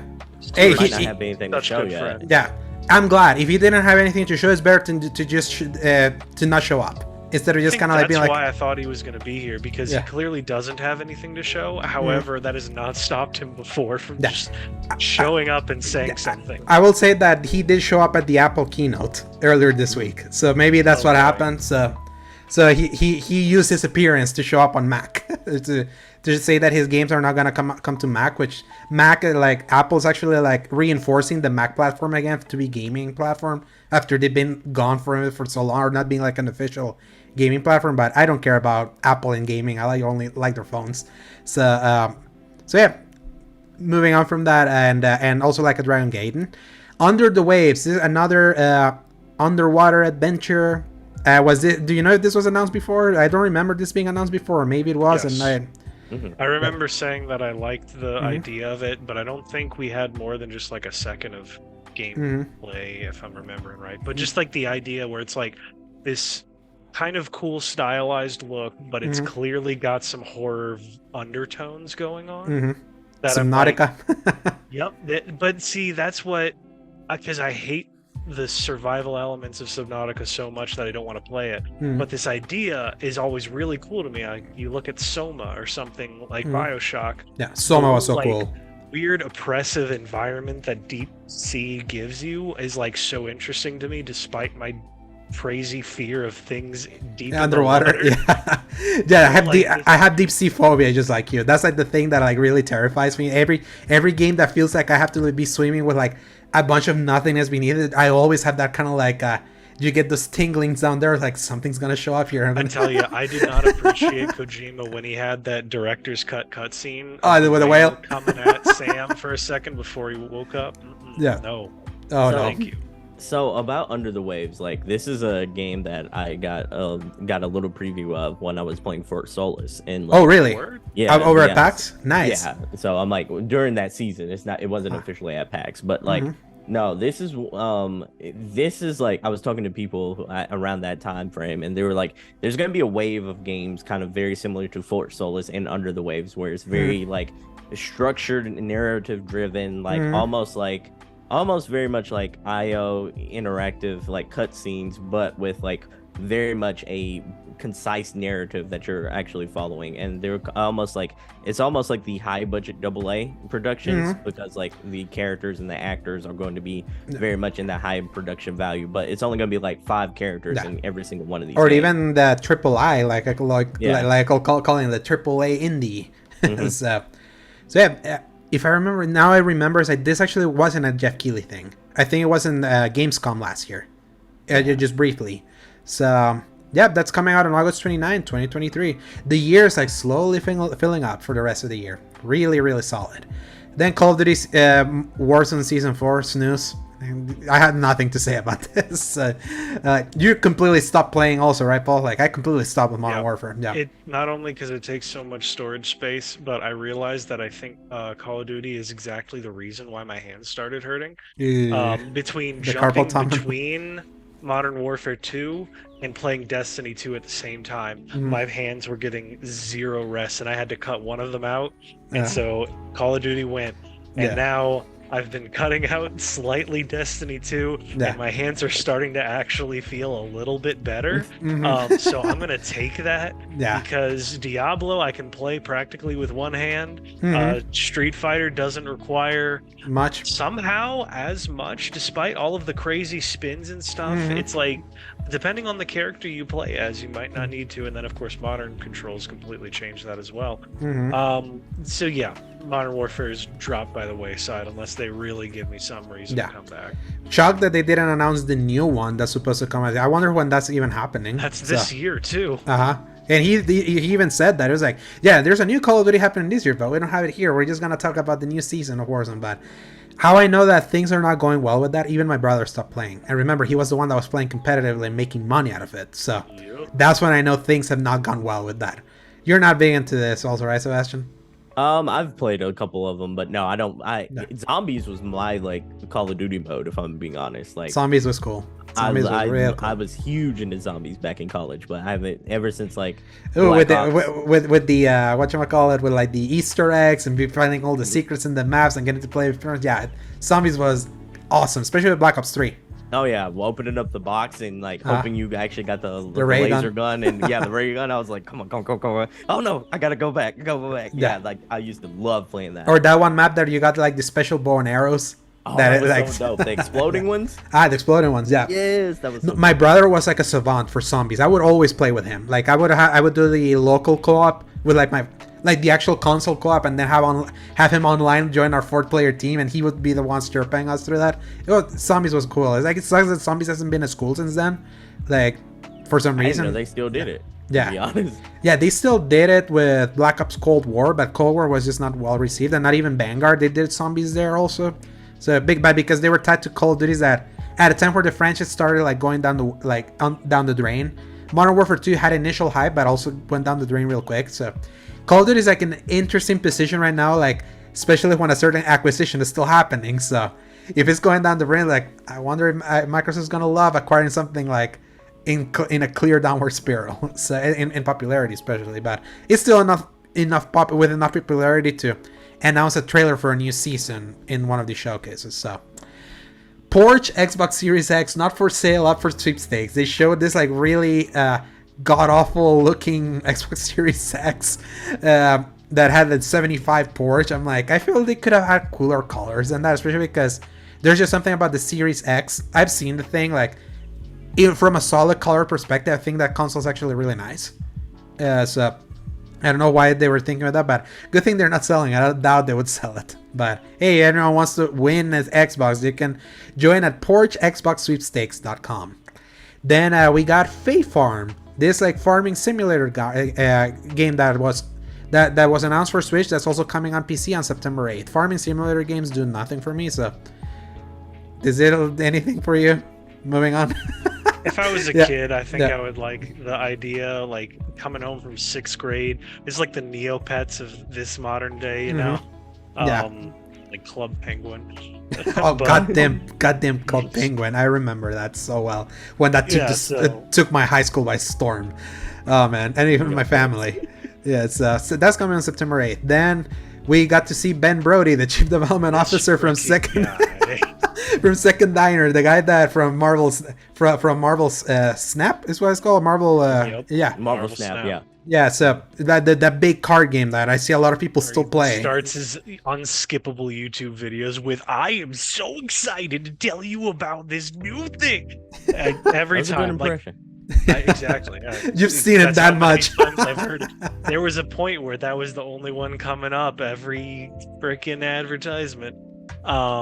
And yeah, it just confirmed that I never want to play Marvel Snap, but it apparently people like it. It was fun. It was just Hearthstone with Marvel characters, but I can't allow myself to step into that kind of a game again because it's like designed to take your time away. Oh yeah, and I know that Hearthstone died so brutally. Like no one talks about Hearthstone, so definitely this game has taken the baton. And it being Marvel, I mean, cool. Like I didn't play it, so I think they announced new cards or new modes or the thing. So he definitely tried to push it through. I was like, peace. So I laugh more knowing that he triggered you more than that. So and then we got to see a look at the Twisted Metal show, which it definitely looks bad, but there was something about the tone, like some jokes that hit for me. I was like, man, this is gonna be so bad it's fun to watch, isn't it? But you need Peacock to watch it. So, I mean, it was weird hearing Sweet Tooth singing the Cisco's thong song. Which apparently his name is not Sweet Tooth, but is actually Needles, as Zach clarified in the chat, if you remember. Yeah, and then Sweet Tooth is the actual car, which didn't show up here. It's like, if you're gonna show Twisted Metal, show it in the car. That's what Twisted Metal is. I mean, PlayStation got a big win with The Last of Us TV show earlier this year. That was definitely HBO. At least Sweet Tooth looks game accurate. I'll give it that much. It's weird seeing Falcon with him, but it's funny because Sorry, go ahead, Sebas. Yeah. What did you say, Go ahead, Sebastion? I'm sorry. I was just gonna say the crazy thing is, it's like I don't get why they had to have a voice actor instead of just using the guy who's like clearly playing Sweet Tooth. Will Arnett? Yeah. Yeah, I'm like, I get Will Arnett, like, could have been any other character in that universe and still been menacing, but like the guy that was actually playing like Sweet Tooth is the wrestler known as Samoa Joe, who's actually a really good speaker. Like, a really? Speaker, huh. Yeah. I think he plays King Shark in the Suicide Squad. Oh, that's him. Yeah. Oh. Like, yeah, they could have totally used him then, because that King Shark like sounds like what you would expect this guy to sound. Yeah, I was just like, he's actually a good voice actor. He's also done several of other different things and such like that. But like, and he's been an announcer in wrestling as well, so he's a phenomenal voice. I just don't get why they had to like dub Will Arnett's voice over like his voice, so to speak. Just for like some people need the star power just to like grab people in, and maybe they couldn't just have Anthony Mackie as like the actual butts and seat, bring him up like it's an actor you recognize, come watch this thing. So maybe that's why they did it. To be fair, at least this wrestler does look like Sweet Tooth. If you go look at images of Sweet Tooth, they got that right. I wonder what the ratio of actual car like scenes are in the show. I hope that there's a significant amount. And I know that the Deadpool people are working on this, so I know they can do good comedy. I did get a chuckles out of this, but I wouldn't say this was look good, but it looked funny. It got me. It got a few chuckles out of me. Can't wait to hear what people think on July 27 when it comes out. So this was another game. I think you said, Sebastion, this was one of your day ones that you saw. The Lisfanga, the Time Shift Warrior, that the top-down like action brawler. With a really cool art style, I would say, that's actually coming out this year. They didn't put an extra date, but it just says coming in 2023. You can wish list it now. I'm trying to put a finger, like, I think it reminds me a little bit, has a Transistor vibe to it, but obviously Transistor was not a brawler. This feels like that Marvel Ultimate Alliance style, like button mashing. That's kind of like the vibe I got out of it. I like that kind of game, so, and it looking like that. This actually looked cool. This was one of the, do you know if this was announced before? Because this was new to me. No, I mean, no. This is made by Art, and I knew they had a project in the making. I didn't know what it was though. But like, yeah, this looks really dope. It reminds me a little bit, and being a indie gamer as I am, it kind of reminds me a little bit of like Moonlighter and like Moonlighter's newest game,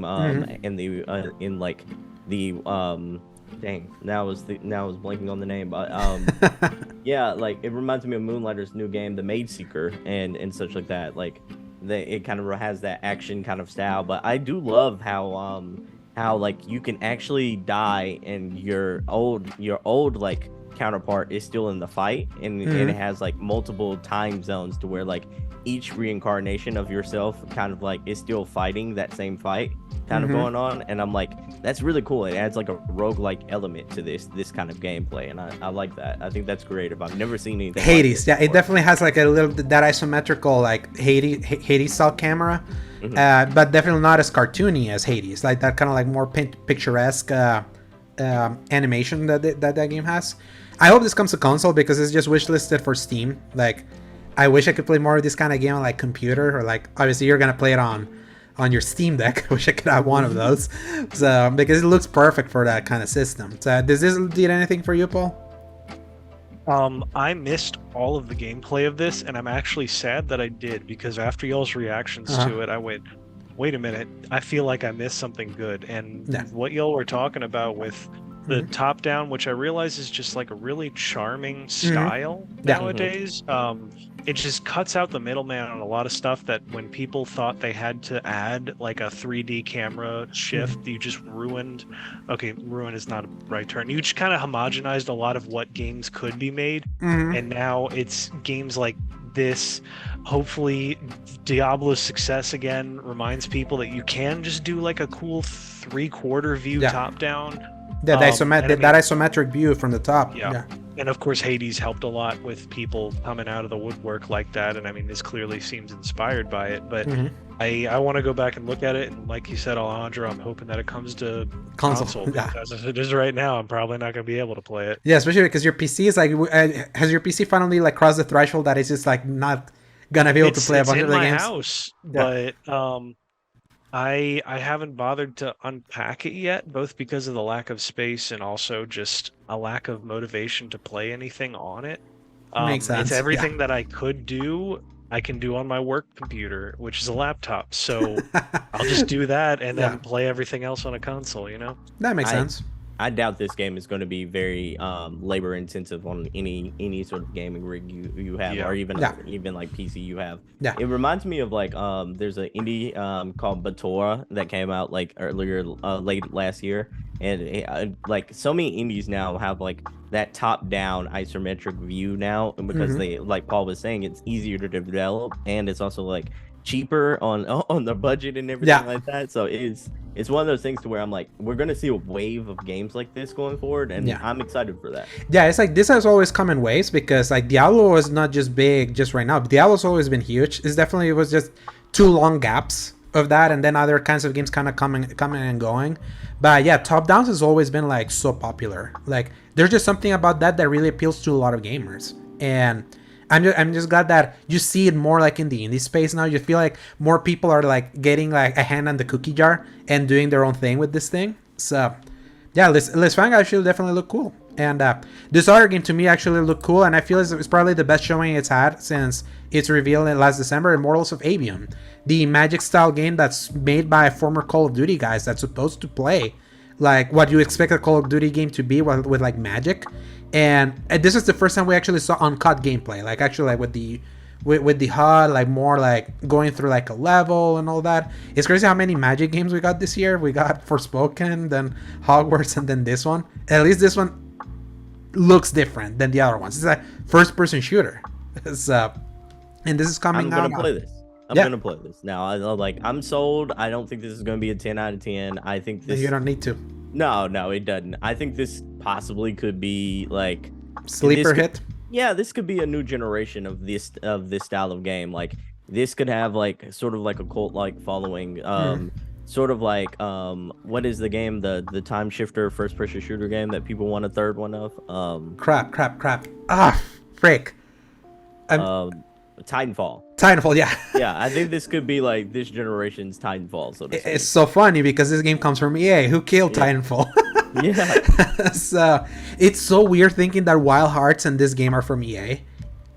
It's a new EA. Like Jedi Survivor, great game, like one of the best games this year. Dead Space, also one of the best games this year. Wild Hearts.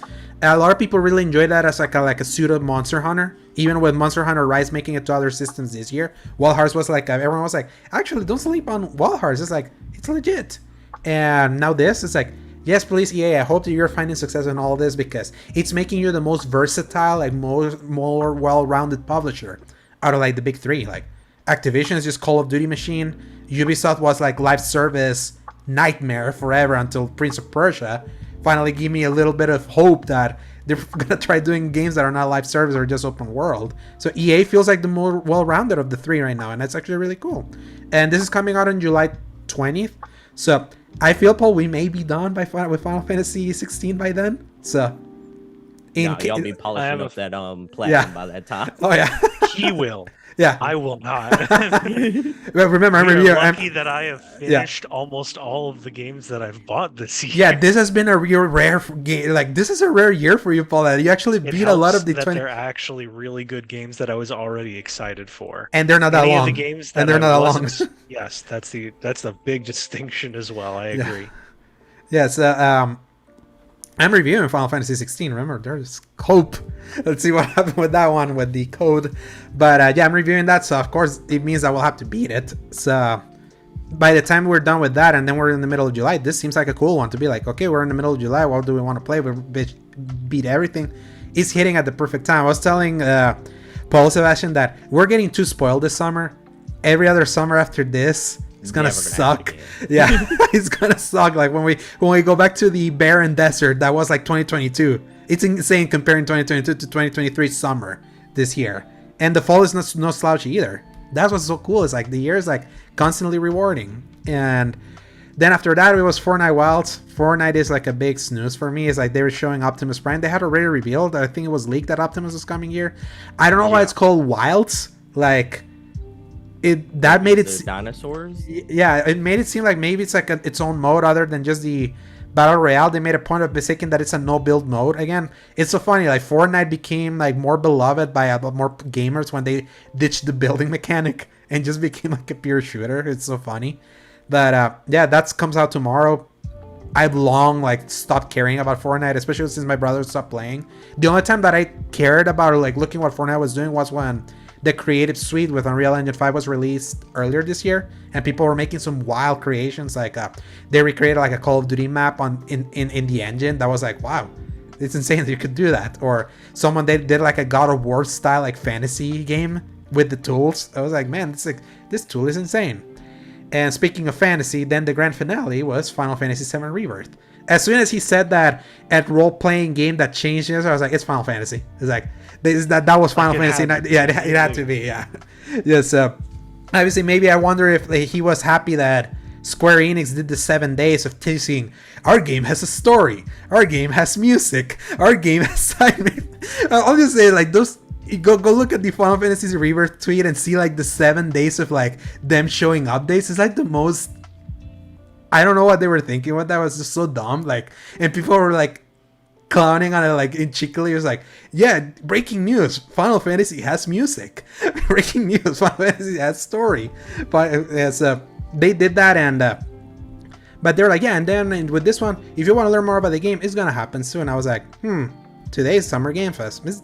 The Keighley Cup with this one, and we got it. And I'll say this, Paul, we lost it for this year. I was hoping, because they had said winter, but to be fair to winter, it's like winter is December to March, and they mentioned early 2024, so it's still technically on target. It's gonna come out when they said it's coming out. They're probably gonna give Final Fantasy 16 a little bit more time to breathe. It's insane to think, imagine if this had actually come out in December, both of those games like in the same year. I think, like I said already, all of my top 10 are in a battle royale fight to the death with each other. Yeah. And I don't think that if Final Fantasy VII Rebirth came out during that time, it would make things even more difficult to really rank. Yeah, especially, or imagine the recency bias if it was actually as amazing as the original. So, Sebastion, quick, do you play Final Fantasy VII Remake, the 2021? I haven't played it yet. Shoot. No, it's one of those things. It was on my list and it just sort of slipped by me because of all the things I was reviewing at the time. Yeah, makes sense. That good, because the PS5 version is there. It would be great if you can get to like play it. Like Final Fantasy VII Remake was, I think it was my favorite game of 2020. Like I go back between this and Last of Us Part 2 depending on the day, but like this is like Final Fantasy VII Remake is to me one of the greatest Square Enix games they've done in literal decades. I haven't actually got a chance to. Yeah, I hope you eventually do, because I feel it's a great way to modernize this game with like more modern trappings while still keeping like a little bit of the spirit of the original. Like in gameplay, the gameplay is modernized to be like both a brawler and also like a turn-based thing that you can mix and match. It's incredibly stunning. This is like the production for Square Enix of that game is just incredible, especially the PS5 version is just insanely beautiful. And then just with what they were showing with this demo, we're getting an open world, Paul. Like we're actually getting if you go back and look at the quote-unquote open world of the original Final Fantasy VII PS1, when Cloud is just like moving through like this weird world map is going from place to place. It's so funny that they're recapturing that here, but like with a full world and adding more tag team like interactions with like your team, like the double attacks. I don't remember that being in the first one. I don't think it was, not that I know of. You could just command them to do things, and then you try to time it up with your own stuff. But now with like actual tag team attacks sounds really interesting, and the fact that there's such different variations between one character to an next. I'm all here for it. I'm ready for it. Yeah. I'm glad that they're confirming more of the characters, the main cast that we know and love. Yeah. I'm not looking forward to this very clearly going to be on a cliffhanger to lead people into the last arc of the story. Oh, it's gonna be hard. But yeah. And I wonder where they cut. That'll be interesting to see where they where that story will cut for them. And They said this is going to be in 2 discs. This will be one of the first PS5 games to be in 2 discs. Obviously, PS4. Yeah. There were many PS4 games that eventually later in that generation came into discs. Red Dead 2 was that. Actually, Final Fantasy VII Remake was also 2 discs. I think Modern Warfare 20. Did you get this version of Modern Warfare 2019, Paul? Was that in 2 discs also? 19? Yeah. No, I downloaded that. You got digital? Okay. Yeah, so we haven't had the double disc, so that means this is also going to be a very beefy game. Everyone was shocked that they managed to make a full game out of the 5 hours of the original Final Fantasy VII. Yeah, this is where it really begins ramps up. But one thing that people forget about the original is that the 3rd disc in that trilogy had very little to it. Most of the game was the 2nd disc. So that's what we're getting. Only like the last little arc and like side content before you beat the final boss, essentially. And I don't remember. Yeah, so basically they're gonna have to either pick something that was in the original 2nd disc to shift further back, or obviously, or they're gonna further develop the third part. That's what I'm thinking. There's gonna be a whole 3rd arc that just wasn't in the game, and the way they've been pushing it, there's gonna be a whole nother set of plot points they have to cover. So here's an interesting fact: Nomura is not working in this part because he's currently working on Kingdom Hearts 4, but he's gonna be a lot less dramatic then. Yeah, and Nomura is definitely, but Nomura is going to work on the final part. They announced that last year at the 25th anniversary event. So I wondered, like, at the end of Final Fantasy VII, without going too much into spoilers, Sebastion, because I kind of wanted to like experience that game for itself. It's like, yeah. Have you ever played Kingdom Hearts by any chance? Oh man, I played every Kingdom Hearts game. Oh, okay, so you're not overdue. We've had too many Kingdom Hearts. Let's be honest. Yeah, especially how many we had to wait. How many we had to we had to wait for Kingdom Hearts 3. So you know how Nomura gets so crazy with his storytelling and all that. The end of Final Fantasy VII Remake is peak Nomura in a way that made a lot of Final Fantasy VII fans a little uncomfortable with like the daring to take the action of potentially changing the story of 7, because everyone was expecting Final Fantasy VII Remake to just be a retelling, like a prettier version of a story they knew, but then it's clear that Square Enix was more ambitious. They're actually changing events, and that was like implied in this trailer with some key scenes that if you haven't played a Final Fantasy VII Remake, I'm not gonna spoil, but there was how it ended where we were like, wait, what? Right? Yep. It was one of those, so we're just going to do our own thing now. Yeah, but I tell you, after Crisis Core like made me fall more in love with just the 7 universe in general. It was like I was thinking about that recently. I was like, I'm so glad I landed the plane and convinced this man to finish that game. And the fact that it came out modern, and the fact that it came out in a modern way, because there was no way for me to play it the original PSP version, and for that thing to come out and hit like a truck. So you're gonna love it when you get a Steam Deck, man. Oh, like, that's gonna change your life. Yeah, if I can emulate a bunch of stuff to get back there. Yeah, I tell you, because it's so funny because I went down the rabbit hole and downloaded something called the Launchbox, which you can like the emulator for the Super Nintendo and 64 and all that I could put on my PC. If I can download that on the Steam Deck in the future, holy crap! Like. And more. And more. Yeah.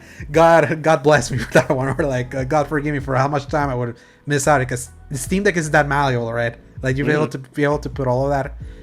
Eventually, they're gonna do another price cut. As soon as they do that, I'm in on that sucker, because my brother really has amassed a lot of Steam Decks because he has my Steam account. So, Rebirth, and them ending with Rebirth, I think that was a big get, and that's why overall, like. That when we're now analyzing this entire showcase, I was like, not great, but it had a little bit of something. I would still say the PlayStation Showcase from 2 weeks ago, if everyone was poo-pooing it, I feel they are gonna respect it a little bit more than this one. But I feel last year's Summer Game Fest, I mentioned, it was like that was the worst show that Keighley had put out, because there was like literally nothing. This one didn't have many, but at least it had something. At least you got Spider-Man out of it, Sebastion, and a couple other stuff. And I got to at least see more of the things that I was excited about, and I got 2 solid confirmations, which was Rebirth and Spider-Man. Like now I can get hype for Spider-Man. So do y'all want to hear some impressions of people who were there? Because while the show was going on, I was talking to people who were in the building at the time. Yeah, I want to hear. All right, so a couple of creators. First of all, they said like the YouTube center was really cool. Really smooth. Everything started on time. They did say like like the speakers in there were phenomenally loud. Like we're shaking people. Really? Ooh. One guy that I was talking to was basically he said that like he looked to the person right beside him and it was a heftier guy and you could see his whole front just like shaking whenever like they were making like an announcement because the speakers were that intense. Well, that's insane that didn't come like they were able to like sound mix this thing in a way that didn't come through in our live stream. That's impressive that they were able to like separate the audio channels. Yeah, that's pretty cool. They did say like the reception for a lot of the intro, like a couple of things in the middle and the end were pretty hype, but like outside of that, it was mostly dead quiet. They were like, I could feel it. Yeah, you could totally feel it, like with the small claps. There was palpable excitement for Mortal Kombat 1. Oh yeah, like for sure. that was one of the early ones, and I think Prince of Persia, the surprise factor, probably got a lot of people excited. Like that was the very first thing. It did. And then in the middle, they said Crash killed all the momentum. Like it was basically dead around the time. You could look around and see like everyone was on their phones during Crash Bandicoot and stuff like that, or taking pictures or different things like that.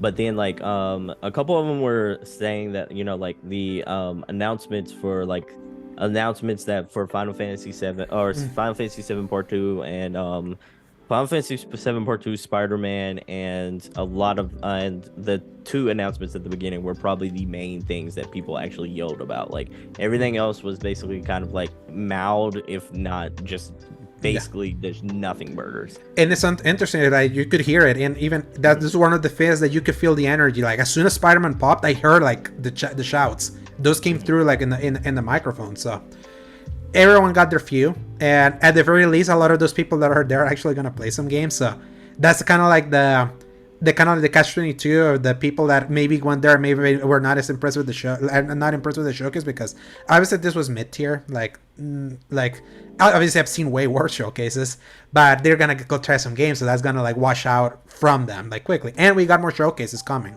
Like I know there's Days of the Depths happening. Devolver Digital was like happening like as we were recording, and I really wonder like if they announced anything. I'm looking at Wario. Okay, so Devolver Direct, The Return of Volvi goes live in 15 minutes. Sludge Life 2 demo out now, PC June 27. Shadows of the Damned remaster. What? Yeah. Okay. I did hear about that. That's coming soon. Yeah. There were some other notes from the show, like when they announced the Spider-Man release date, there was like a section of people who groaned because it was like a lot of people were like, "Oh no, that's TwitchCon," like because TwitchCon is going on around that exact same time. Shoot. Yeah, so there was a lot of applauses, and then like collective, like I think it was like it sunk in because they said there was a wave of groans just hit where it's like, oh no, like so they were like really exciting, but that sort of like that date kind of killed a little bit of the buzz there. But then there was a group in the back. I'm reading this off right here. There was a group in the back wearing Microsoft hoodies and Microsoft gear. Was really excited when they announced like all the first parties were going to be involved here, all the big studios. So obviously it was thought that there was going to be a presence by Sony, Nintendo, and Xbox here. When it was shown that Xbox's main presence was just going to be a car, like it was one dude took off his hoodie and threw it to the ground. That's so funny because Xbox had no presence here. no, but there were and I followed him into the lobby where I can hear him profusely saying, Why is this happening to us? I tell you, that showcase better deliver for those people. Like I've been feeling like I'm really rooting for Xbox to like be the one this year to be like, no, it's like we're fighting now. Like there's like no more next years. No more next years. Like we're past that point. It's like they've been given the layup. They have been given the easiest wins. Like PlayStation already, like, again, not that bad, but many people thought it wasn't that great. So already there's a kind of a sentiment. It was like they could easily make a better showcase. And obviously, not much happened here. This felt like an addendum. This initial Summer Gamefest showcase. So yeah, I hope they get a layup. It's like, this is a Sunday. I hope that I walk out of that and be like, yes, they're fighting. I don't want that loser attitude that I heard from Phil Spencer that we're never gonna win. It's like, no, I want them to fight. Like, you can. You totally can. So another insider sent me a message. I can't believe I paid this much to sit on a steel metal folding chair. Yeah. Oh no. You did good and not going. A steel metal folding chair for 2 hours. That's rough, man. Ugh. Oh no. Oh no. Yeah. I know for sure, like, if they go to the Microsoft Theater for the it's gonna be nicer. Yeah, it's gonna be way nicer. I know that for sure that Microsoft knows how to put at least spectacle with like how they present they present in their showcase. So I'm hoping for the best. Sunday, don't let us down. So I have a rundown real quick here of the things that they announced over at whatchamacallit at the Devolver Digital thing. So after the Developer Direct started, they announced the return of Volby, and that is supposed to be $82.95 on Steam. What the heck? And then they announced Wizard with a Gun, a demo out now that's coming out in 2023. It's like have you seen that one? Wizard with a Gun? Oh yeah, Wizard with a Gun it's on my anticipated list. Okay. I'm excited for this bad boy. The art style actually looks really nice right now that I'm looking at it. Devolver Digital don't miss, man. Wizard with a Gun seems like it's gonna be a very fun time. Yeah. The Talos Principle 2, they actually showed the gameplay that we didn't see at the Sony showcase, and it definitely looks like Talos Principle, just a first-person puzzle game that you're moving around. Definitely looks pretty.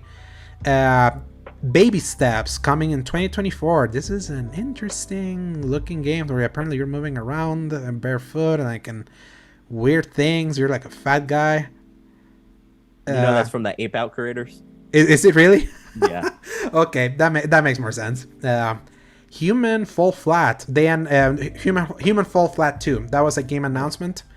And yeah, let me see if there was anything else or unless it's still going. Those are the big ones. Yeah. They ended with Wizard with a Gun, and that's probably going to be the main game from this year. That's going to be like their Cult of the Lamb, probably. And I think a lot of people that's going to.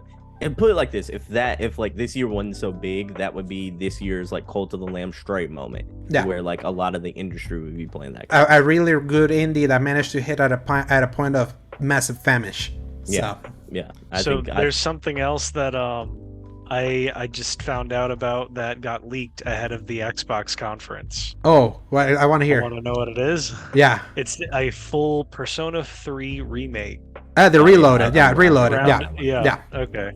Yeah, so wow, y'all just really took the hair right out of those things. I'm sorry about that. Yeah, I listened to Mr. Matty Plays. He's such a big like JRPG and like Western RPG guy, so I heard it from him like a week ago. So, but that seems like confirmation. That's probably gonna be there. Okay. Yeah, a week ago. They, like the whole trailer leaked, like with the whole trailer. Yeah, like the actual what's going to be shown. Oh shoot! Was leaked. It's on Twitter now. Yeah, as a person who just played Persona 3 for the first time this year, I'm sort of salty. I'm sort of mixed on this, because I'm like, I wish I would have just waited at this point, but then like, because that game does feel like it's aged a bit, and especially coming off of like Persona 5 and Persona 5 Royal, which is like to me a masterpiece. Apparently, like it leaked because Atlas published it on Instagram. Atlas. Yep. Man. That's awesome. That's wild. Yeah. But I know for sure that Persona 3 is like highly beloved. A lot of people were not super enthused that the one that came out on Xbox and PlayStation earlier this year was the FES version or FES version, which is like it was like the PSP, it wasn't like the true Persona 3. So this one might be the actual console remake. That would be cool because Persona is so beloved. How long did it took you to beat FES? Oh, you talking about Persona 3? Not very 80, 60 to 80, somewhere in between that. I'll look up the runtime, but like that's still a lot of work considering that Persona 5 takes like 120 hours. I was about to say, it's not that bad. All things considered. I haven't done Persona 4 yet, so I'm like, that's on my list next. But like, and that one's not getting a remake soon. So, and that one is it has like the stamp of approval from so many. So definitely like get into that one. I would love to hear like what you think. So, and with that, that's basically for today. Those were the showcases. There are some games coming out next week. Paul, want to read them real quick? Yeah, if I have to. Yeah. Yeah. Dorgon. Dordog. They're dog. Dawn. I don't know how you say on that. PlayStation 5, Xbox Series X and S, PlayStation 4, Xbox One, Switch on PC, and on June 13th. I'm sorry, Crime Paul, I Boss. didn't hear you. What was that game again? Dordogne. It's a Dordogne. I don't know. Are you saying Dormammu? It's French. What are you saying? it's like Montaigne or on in Siege. Golly, yeah, y'all are ruining me today. Crime Boss, Rocky City on PlayStation 5, Xbox Series X and S on June 15th. Oh, people like Jack that game. John. That game got dragged through the streets, and all the console people get to see the misery. Jack John. Right. I forgot about that. I was like, that sounds familiar, and I feel like it was in a funny way. Yeah. So yeah, Jack John on Switch, June 15th. They're just killing me with these unpronounceable French names. Layers of Fear 2023 on PlayStation 5, Xbox Series X, and PC on June 15th. I didn't realize that this was PC before this. Yeah. Interesting. And then F1 2023 on, there we go, PlayStation 5, Xbox Series X and S, PlayStation 4, Xbox One, and PC on June 16th, and Park Beyond on PlayStation 5, Xbox Series X and S, and PC on June 16th. Definitely, like they definitely put these games to die in the week when everyone's still talking about showcases, and then yeah, but it's better that they come out now than a week after this. Yeah, because the week afterward is the big one. So look at the bright side. I think you're looking at the glass, glass half full. yeah, because I'm like, after coming out now, after Golem, your game looks better by comparison. That is true. True. Yeah, Golem, the worst game of the year, is like it's by a mile. I've been seeing some of those videos. It's insane, and I feel bad for that the developer put out that kind of game, because they do point and click games, adventure games that actually people like. So the fact that they did that, and they still have a rough spot. Yeah, and the fact that they have another another Lord of the Rings games that they're contracted to make. I'm like, whoever owns Lord of the Rings right now better go like hit the exit clause of that contract, because it's like that Golem game is like, oof, it's like besmirched the Lord of the Rings like IP even more than the ones who were making Moria, like the one that was shown earlier today. I didn't see the developer, but if it's them, that would be even funnier. I don't know how they would be allowed to, well, not only allowed, but also be able to work on both games at the same time, unless that would explain why Gollum looks so terrible. Yeah. It's like, it's so legendarily awful. It's like, Redfall should feel like pleased that they're not the worst reviewed game, like, but at least it's still the worst reviewed, more critically panned AAA release this year, because Gollum I think is more in the AA, but it's still pretty bad.